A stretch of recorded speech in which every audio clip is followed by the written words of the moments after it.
Kan Pak Jokowi itu Oh, pemimpin paling efektif di dunia. Bahkan dia masuk dalam 50 profesor berpengaruh di dunia.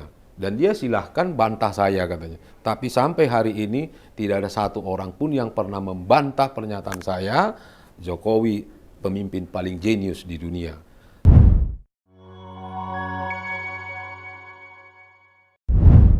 pemirsa Nawacita Politik TV, kembali ketemu dengan saya, Otto Lijebua, dalam acara Sekaranglah Waktunya. Sekarang waktunya kita bicara dan sekarang waktunya kita mengambil keputusan. Di studio Nawacita Politik TV hadir tamu saya spesial hari ini, Bang Yonge Siombing. Selamat pagi Bang, apa kabar? Selamat Sehat? pagi, sehat Pak Jebua. Ya. Siap. Kita bersyukur kalau kita masih bisa sehat, artinya kita boleh bisa beraktivitas. Siap. Ya. Baik, tamu saya ini spesial datang dari Medan ke studio Nawacita Politik TV pagi hari ini, dan untuk lebih jelas saya beri kesempatan kepada Bang Yonge untuk bisa memperkenalkan diri. Silakan Bang. Baik, terima kasih Pak Jebua. Saya mengucapkan terima kasih, salam kepada seluruh pemirsa Nawacita Politik TV. Pertama, saya berterima kasih mendapat kesempatan hadir di studio yang berbahagia ini, bertemu dengan Pak Jebua yang sudah sering juga saya lihat di podcast. Podcast ya. Ya, tidak terpikir bisa ketemu, ternyata hari ini bisa berjumpa. Terima kasih. Nah, saya memperkenalkan diri saya. Nama saya Yonge Sihombing. Saya domisili di Medan. Aktivitas saya sebagai dosen Fakultas Ekonomi di Universitas Prima Indonesia atau UNPRI di Medan. Kemudian saya juga pernah bekerja sebagai staf ahli di DPRD Provinsi Sumatera Utara, kurang lebih hampir 9 tahun, dan terakhir saya dipercayakan menjadi staf ahli Ketua DPRD Provinsi Sumatera Utara. Selain sebagai staf ahli, saya hobi menulis, dan yang pertama sebenarnya tentang Pak Jokowi ini saya tulis buku itu, Pak Jebua, itu pada tahun 2019. Itu kira-kira 3 minggu sebelum Pilpres saya meluncurkannya dengan judul Jokowi Menabur dan Menuai.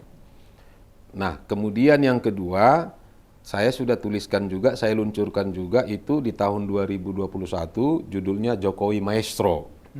Dan ini yang ketiga, buku yang ketiga tentang Jokowi adalah berbahasa Inggris, judulnya Jokowi the most effective economics leader in the world, the first to receive propose Nobel Economics. Nah, inilah buku yang ketiga yang saya tulis. Kira-kira itulah Pak perkenalan singkat saya. Terima kasih. Ya, pemirsa, menarik sekali tadi dari berbagai macam kegiatan yang sudah dilakukan selama ini. Tadi ada satu hobi menulis buku. Siap. Dari apa yang disampaikan tadi sudah ada 3 ya.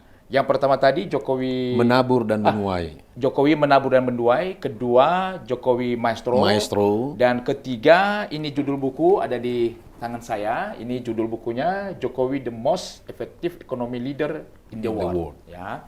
Nah, hari ini kita fokus berdiskusi tentang apa sih yang melatar belakangi dan apa isi buku ini. Siap. Mungkin Bang Yonge bisa menjelaskan kepada pemirsa apa yang menjadi ide gagasan melatar belakangi dalam beberapa waktu ini sudah 3 menulis buku tentang Jokowi. Baik. Jadi latar belakang pertama sebenarnya karena bidang saya bidang ekonomi, saya mencoba melihat apa sesungguhnya menjadi faktor kunci sehingga pembangunan ekonomi di masa Presiden Jokowi itu berjalan dengan baik. Memang ada faktor-faktor ekonomi yang sudah baku, seperti dalam teori ekonomi makro itu disebut ada faktor investasi, faktor daripada ekspor impor, juga faktor daripada naiknya konsumsi masyarakat, dan juga naiknya fiskal dari pemerintah. Nah, tapi saya melihat ada sisi lain yang di luar dari faktor-faktor ekonomi yang baku itu, yang menurut saya justru itu sebagai faktor kunci, yaitu mengenai karakter kepemimpinan Presiden Jokowi. Nah, jadi saya ingin bertestimoni tentang ini bahwasanya di Indonesia perihal capaian pembangunan ekonomi Presiden Jokowi itu justru ditentukan oleh gaya kepemimpinan Presiden Jokowi yang efektif. Nah, saya bedah apa yang dimaksud nanti dengan gaya kepemimpinan yang efektif itu di dalam buku ini. Nah, lalu saya berpikir melalui testimoni ini saya mau gaungkan ini kepada dunia, bahkan kepada Komite Nobel. Saya mau katakan, hey kita sekarang harus bergeser bahwasanya khusus untuk kriteria nominator peraih Nobel Ekonomi itu tidak boleh lagi baku hanya kepada terminologi-terminologi ekonomi, tapi sebenarnya khusus pasca terjadi pandemi COVID itu ada sesuatu yang menurut saya mestinya Indonesia sudah depresi ekonomi pada waktu itu. Karena itu juga pernyataan dari lembaga-lembaga yang punya reputasi tingkat dunia, tetapi ternyata Indonesia tidak jatuh dalam krisis. Lalu saya melihat apa misteri di balik ini. Nah, saya hubungkan dengan tulisan saya yang pertama Jokowi menabur menuai, kemudian Jokowi maestro, dan akhirnya saya mendapatkan satu terminologi bahwasanya Indonesia, kemajuan ekonomi Indonesia itu sangat ditentukan dan faktor kuncinya adalah ada pada karakter dan kepemimpinan Presiden Jokowi yang efektif itu. Dan saya siap dibantah ini Pak, oleh para ekonom, oleh ilmuwan manapun. Saya bisa buktikan karakter kepemimpinan Presiden Jokowi yang sangat efektif itu, yang pertama itu ditandai oleh kerendahan hatinya. Yang kedua adalah kesederhanaannya.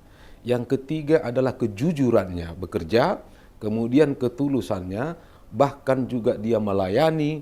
Dan di dalam buku ini saya bedah ada 22 karakter yang dimiliki oleh Jokowi yang tidak dimiliki oleh pemimpin-pemimpin ekonomi dunia. Oleh karena itu saya klaim di dalam buku ini, Jokowi lah pemimpin ekonomi yang paling efektif di dunia pada abad saat ini. Oleh karena itu, saya tulis ini dalam berbentuk bahasa Inggris untuk saya ajukan kepada Komite Nobel sebagai dasar pengusulan calon nominator peraih Nobel Ekonomi. Kira-kira begitu, Pak. Iya, kalau kita melihat memang Jokowi bukan seorang ekonom, tapi dia pelaku ekonomi. Karena dia pelaku usaha. Ya, artinya dia sangat memahami. Nah, yang menarik tadi kan artinya bahwa ekonomi di Indonesia bisa bertahan dalam masa pandemi karena ada satu pribadi ada satu sosok yang melekat di dalam diri Presiden, Jokowi. Nah, ini kan ditulis dalam bahasa Inggris. Ini bahasa Indonesia ada nanti? Nanti ada, Pak. Ada ya nanti ya. Siap, Nah, ini sudah diusulkan nggak ini ke Komite Nobel? Komite Nobel. Baik, Pak. Jadi Pak Jebua nanti selesai dari peluncuran ini kan launchingnya nanti rencana itu tanggal 21 Juni 2023 bersamaan hari ulang tahun Pak Jokowi yang ke-62. Setelah selesai nanti launching itu, mudah-mudahan Pak Jokowi berkenan hadir karena kita undang juga. Setelah itu barulah nanti secara simbolik kita menyerahkan itu kepada Duta Besar Norwegia sebelum kita nanti kirim kembali atau kita antar langsung kepada Komite Nobel yang ada di Norwegia.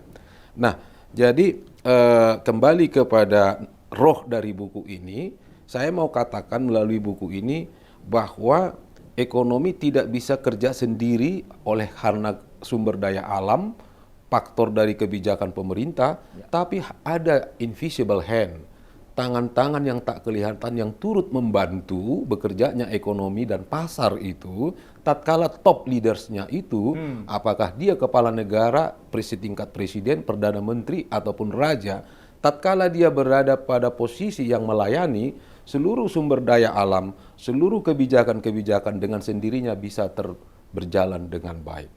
Kira-kira itu yang mau saya gaungkan ke seluruh dunia, bahwasanya pemimpin atau yang tertinggi di negara itu menjadi faktor penentu dan ini jarang dikaji oleh para ekonom seperti itu Pak Jebua. Ya, artinya kalau melihat isi buku ini kecenderungannya lebih kepada sosok ya pribadi Pak Jokowi. Nah, sempat tadi saya dengar tadi ada 32 karakter ya. 22 ya. 22. Bisa menjelaskan apa yang tidak dimiliki oleh pemimpin negara lain? Ya. Atau berapa saja poin-poin? Ya, dari 22 ini mungkin belum ini hanya sebagian kecil barangkali yang dimiliki oleh para pemimpin-pemimpin yang lain. Ya. Tapi kalau Pak Jokowi saya melihat ini hampir beliau miliki. Miliki semua. Yang pertama itu adalah rendah hati. Ya, sebagaimana di seluruh kitab suci agama di dunia ini tidak ada yang membantah. Ya. Tatkala dia rendah hati pasti akan ditinggikan. Ajaran agama lah ya. Ya, seluruh ajaran agama tidak ada yang tidak sepakat dengan itu. Ya, setuju. Kedua yang kesederhanaan. Kesederhanaan itu terlihat dari cara Pak Jokowi misalnya berpakaian, juga protokoler saat dia menghadiri sebuah acara-acara, dan juga termasuk kesederhanaan dia, termasuk penggunaan fasilitas negara, termasuk juga di dalam kehidupan rumah tangganya, keluarganya.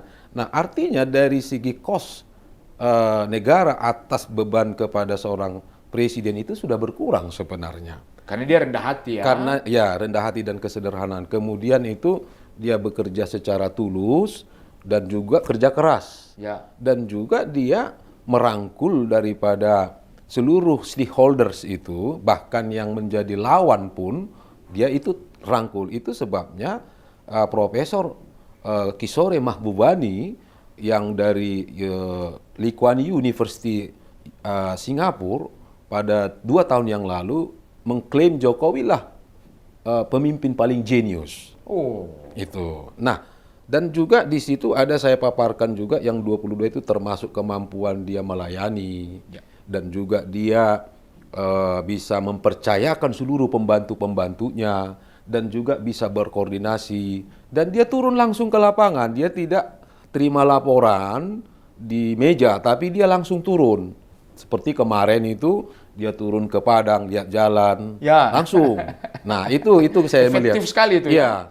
Dan kemudian juga tatkala dia hadir di tengah para pemimpin-pemimpin dunia, style beliau ini sebenarnya sangat mendapat simpatik dan empatik daripada pemimpin dunia.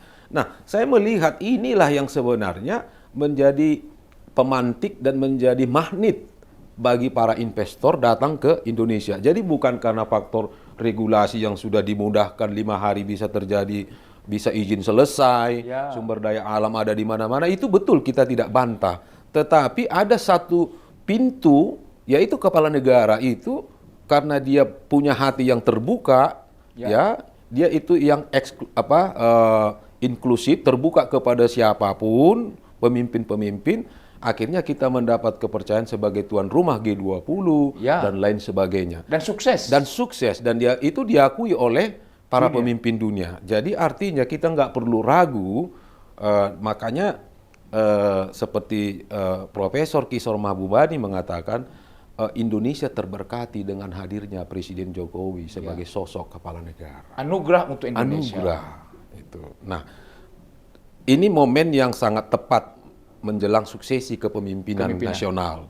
Artinya lewat ini buku ini kita mau telurkan itu ada di benak para calon pemimpin, baik itu di legislatif, baik itu di tingkat eksekutif, karena kita akan jelang juga pilkada nanti 2024, suksesi capres dan cawapres. Nah ini dan bahkan juga saya punya pemikiran supaya ini bisa road model kepada negara-negara yang memiliki ciri yang sama dengan Indonesia, minimal bahwasanya nggak usah perlu ragu ketika pemimpin Anda itu memiliki karakter seperti Jokowi, yakin dan percaya ekonomi negara tersebut akan jauh lebih baik.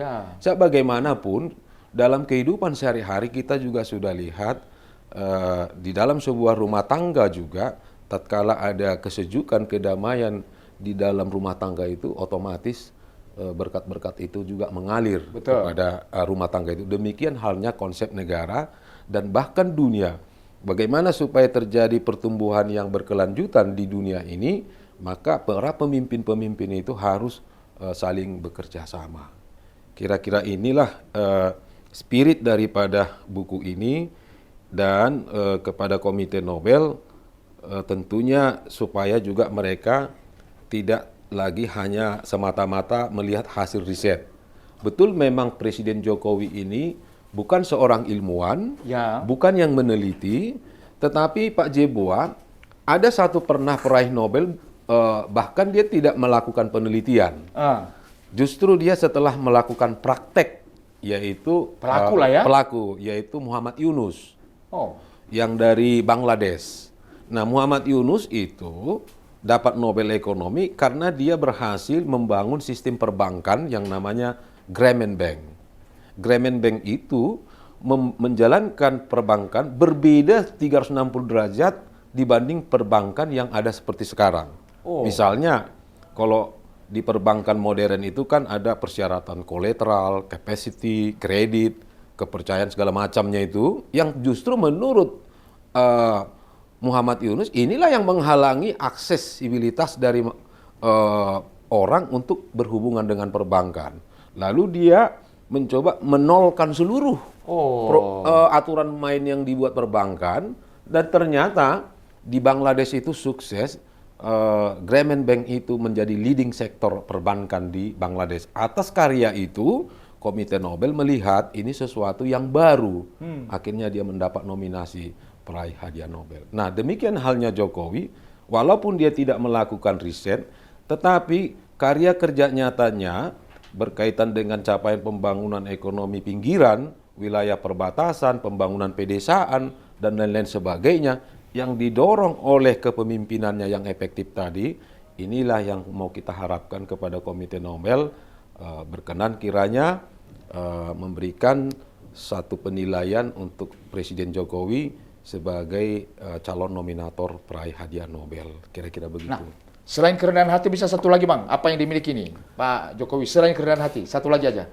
Satu lagi, Pak Jokowi sebetulnya tegas dalam hal kebijakan. Ketika dia sudah katakan A, setelah berdasarkan kalkulasi, apapun risiko atas kebijakan itu bagi dia tidak ada urusan. Dia tidak ada mengambil manfaat atas kebijakan itu. Ya. Makanya apapun kebijakan yang dia buat, setelah kebijakan itu ada dan pro dan kontra, ada yang dirugikan, diuntungkan, bagi dia nggak masalah karena dia tidak ada di dalam pengambilan manfaat secara pribadi kepada kebijakan itu. Iya, artinya kebijakan yang dilakukan itu tulus untuk rakyat. Ya, Ya, itu. tidak untuk kepentingan sendiri atau kepentingan politik. Nah, Iya. kita kembali sedikit tentang ekonomi Indonesia. Siap. Ini kan ekonomi Indonesia memang di memasuki tahun 2023 memang ada sedikit peningkatan setelah Covid. Ya. Kita syukur untuk itu. Tetapi kan ekonomi kan sering sekali juga terganggu dengan katakan korupsi. Bagaimana Bang Yongge melihat hal ini?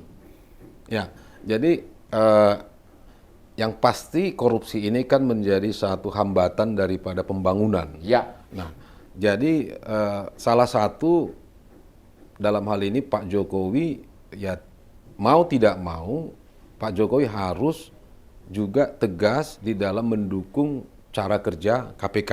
Ya. Dalam hal ini cara kerja KPK. Dan juga mengoptimalkan dan mendorong ya seperti peran daripada kejaksaan. Nah, Bang Yongge, apakah selama ini melihat Pak Jokowi itu begitu tegas dengan yang namanya korupsi? Ya, kalau saya lihat sampai hari ini. Karena korupsi itu kan sangat mengganggu ekonomi. Ya, jadi ya kalau kita lihat kan Pak, beliau malah sebenarnya tidak pernah melindungi para pembantunya. Ya. Saat seperti yang terakhir ini. Artinya dia serahkan kepada hukum. Mau itu menterinya sendiri pun, kalau memang ada terindikasi tindak pidana korupsi dan penegak hukum mau melaksanakan tugas dan fungsinya, Pak Jokowi nggak pernah menghalang-halangi. Ya. Dia silahkan saja kan begitu. Nah, jadi artinya kalau dari sisi penegakan tindak pidana korupsi, saya pikir Pak Jokowi masih juga lebih baik dibanding yang pemerintahan sebelumnya. Sebelumnya ya. Ya, jadi kita memang melihat bahwa 2 periode Pak Jokowi memimpin negeri ini hampir suasana politik pun kondusif juga. Siap. Artinya tidak terlalu, ya ada geser-geser tapi tidak terlalu mengganggu lah ya. Dan memang kita bersyukur negara-negara luar juga mengakui, bahkan ada media kemarin itu kan keterkaitan pemimpin kan Pak Jokowi ranking 1 ya. Ya. Sangat sangat luar biasa sekali. Nah, setelah buku ini nanti diusulkan ke komite ini, Siap. apa harapan Bang Yonge? Ya, jadi harapan yang pertama tentu nanti Komite Nobel yang terdiri dari 5 orang itu Ya. bisa memberi pertimbangan, dan ini kan tahapan seleksinya bulan Agustus paling lambat pengusulan ya. Agustus paling lambat kita sudah memberikan pengusulan. Nanti bulan 9 itu sudah mulai seleksi oleh Komite Nobel, dan di bulan 10 nanti minggu pertama sudah diumumkan siapa peraih Nobel. Itu dari ekonomi itu nanti 3. Oh, 3 biasanya? 3 orang, ya kan.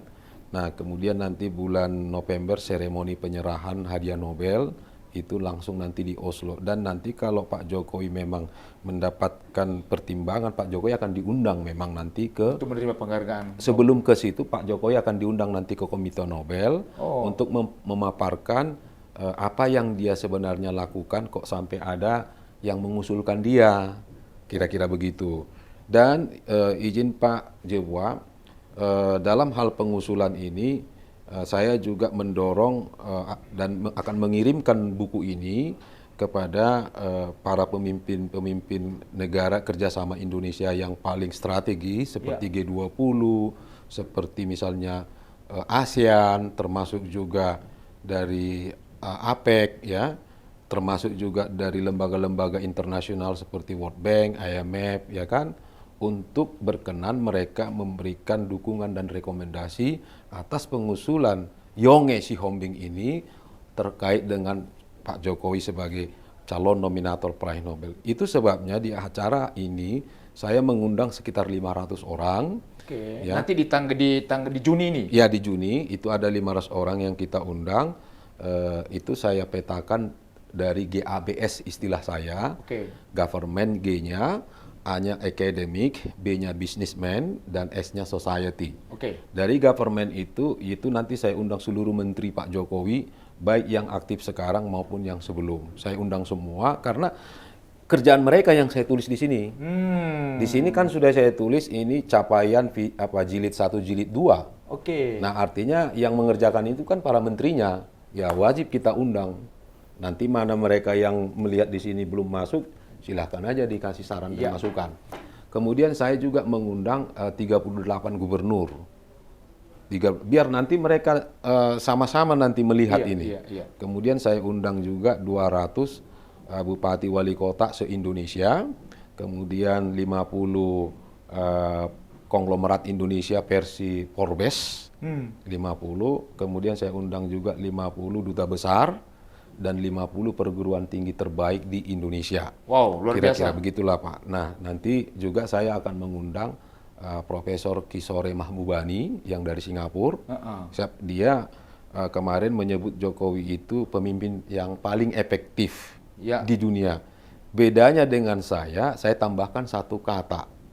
Kalau Profesor Mahbubani mengatakan Jokowi the genius, pemimpin paling efektif di dunia, saya tambahkan Jokowi pemimpin ekonomi paling efektif di dunia. Hanya di situ saja bedanya. Saya tambahkan kata ekonomi karena itu pengakuan yang luar biasa itu. Ya, jadi Mahbubani ini sudah keliling seluruh dunia menyatakan Pak Jokowi itu pemimpin paling efektif di dunia. Bahkan dia masuk dalam 50 profesor berpengaruh di dunia.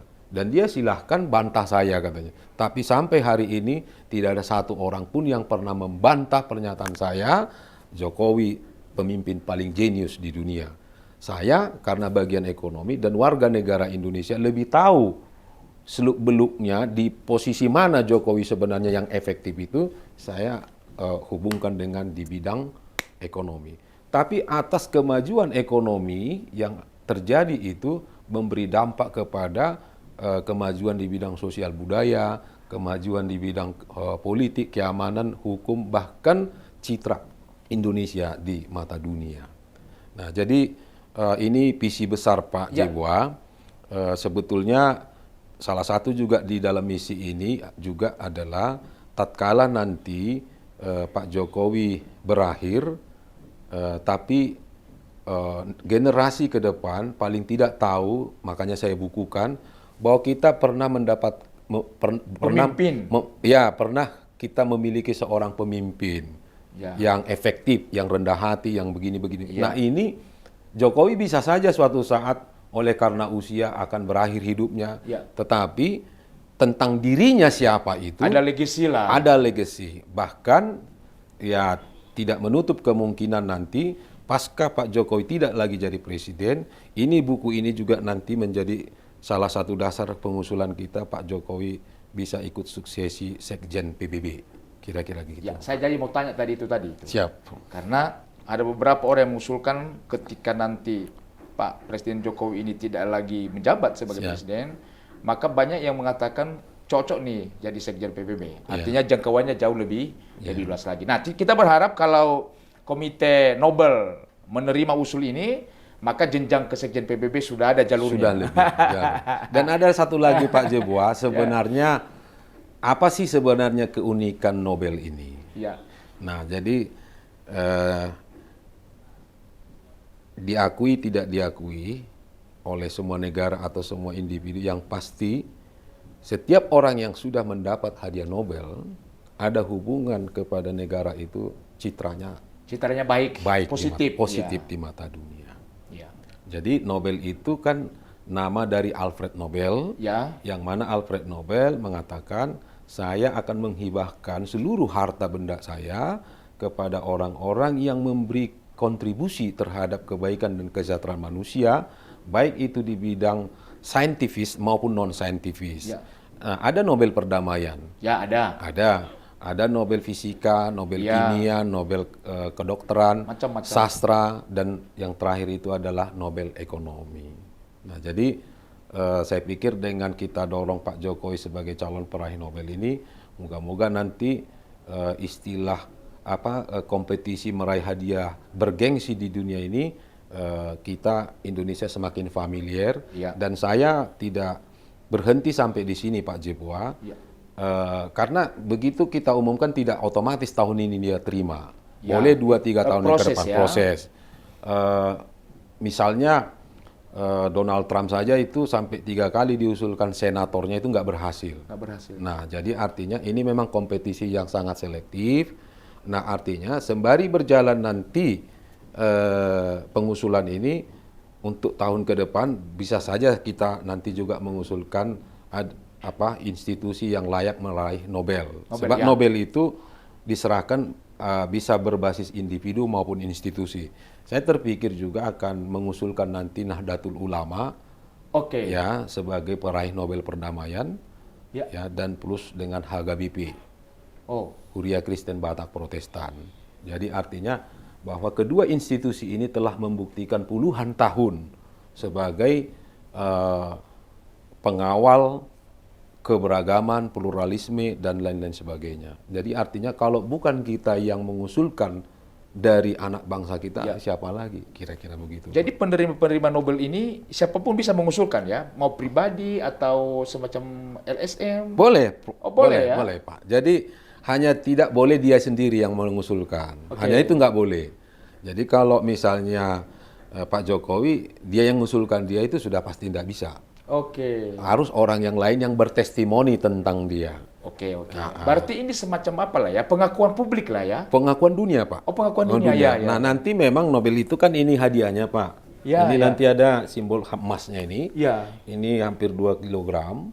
Dan ada juga uang yang kalau dikonversi itu sekitar 18 miliar. Kalau Pak Jokowi mendapatkan Nobel, dia dapat emas, dia dapat uang, dan juga mendapat reputasi dunia. Ada nilai ini juga. Ya, jadi pemirsa Nawacita Politik TV ini menarik ini ya, karena kita sering mendengar tentang hadiah Nobel kepada pemimpin-pemimpin, tapi kita tidak tahu secara detail. Nah, syukurlah ini ya, ada saudara kita Bang Yongge Siombing ini yang punya niat yang baik ya.